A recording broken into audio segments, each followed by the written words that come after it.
ഓരോ ISL season അവസാനിപ്പിക്കുമ്പോഴും Blasters പരിഹാസങ്ങളിലൂടെയാണ് ഓരോ ISL സീസണും അവസാനിപ്പിക്കാറ്. അത് ഈ സീസണിലും അതിനും ഒട്ടും കുറവില്ല. കേരള ബ്ലാസ്റ്റേഴ്സ് ആരാധകരും അതുപോലെ തന്നെ മറ്റ് ടീമുകളുടെ ആരാധകരും ബ്ലാസ്റ്റേഴ്സിനെ പരിഹസിക്കുന്ന ഒരു കാഴ്ച നമ്മൾ വർഷങ്ങളായി കാണാറുള്ള ഒരു കാഴ്ച തന്നെയായിരുന്നു. എന്നാൽ ഈ സീസണിലും അത് സംഭവിക്കുകയാണ്. എന്നാൽ ഇങ്ങനെ പരിഹസിക്കുന്ന ആരാധകർ ഒന്നോർക്കുക, കേരള ബ്ലാസ്റ്റേഴ്സിനെയും അതുപോലെ തന്നെ കേരള ബ്ലാസ്റ്റേഴ്സിന്റെ കോച്ചായ ഇവാൻ മുക്കമനോവിച്ചിനെയും ഈ സീസണിൽ നമുക്ക് ഒരു കുറ്റവും പറയാനായിട്ട് സാധിക്കുകയില്ല.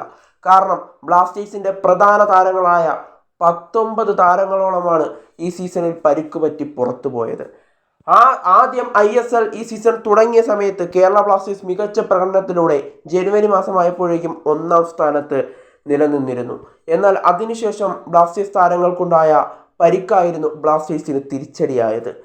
ഏകദേശം 19ഓളം താരങ്ങളാണ് പിന്നീടുള്ള ദിവസങ്ങളിൽ പരിക്ക് പറ്റി പുറത്തു പോയിട്ടുണ്ടായിരുന്നത്. Adrian Luna, Kwame Peprah, Dimitrios Diamantakos, Marko Leskovic, Sachin Suresh തുടങ്ങിയ താരങ്ങളൊക്കെ പരിക്ക് പറ്റി പുറത്തു പോകുന്ന ഒരു കാഴ്ചയായിരുന്നു നമുക്ക് കാണാനായിട്ട് സാധിച്ചിട്ടുണ്ടായിരുന്നത്. എന്നാൽ അവിടെ നിന്നും യുവതാരങ്ങളെ വെച്ചുകൊണ്ട് കേരള ബ്ലാസ്റ്റേഴ്സിനെ ഇവാൻ മുക്കമനോവിച്ച് പ്ലേ ഓഫിലെത്തിച്ചു. എന്നാൽ പ്ലേ ഓഫിലെത്തിയതിനു ശേഷം ബ്ലാസ്റ്റേഴ്സ് മികച്ച പ്രകടനം വീണ്ടും പുറത്തെടുത്തു. എന്നാൽ കേരള ബ്ലാസ്റ്റേഴ്സ് ആരാധകരും മറ്റ് ടീമുകളുടെ ആരാധകരും ഒന്നോർക്കുക, കേരള ബ്ലാസ്റ്റേഴ്സിന് ഇവിടം വരെ ഇവാൻ മുക്കമനോവിച്ചിനെ എത്തിക്കാൻ സാധിച്ചിട്ടുണ്ടെങ്കിൽ ഇനിയും പ്രതീക്ഷകൾ അസ്തമിക്കുന്നില്ല. ഞങ്ങൾ ഇനിയും പുതിയ പ്രതീക്ഷകളുമായി ഇവാൻ മുക്കമനോവിച്ചും സംഘവും തിരികെ എത്തുന്നതാണ്. Thank you Kerala Blasters.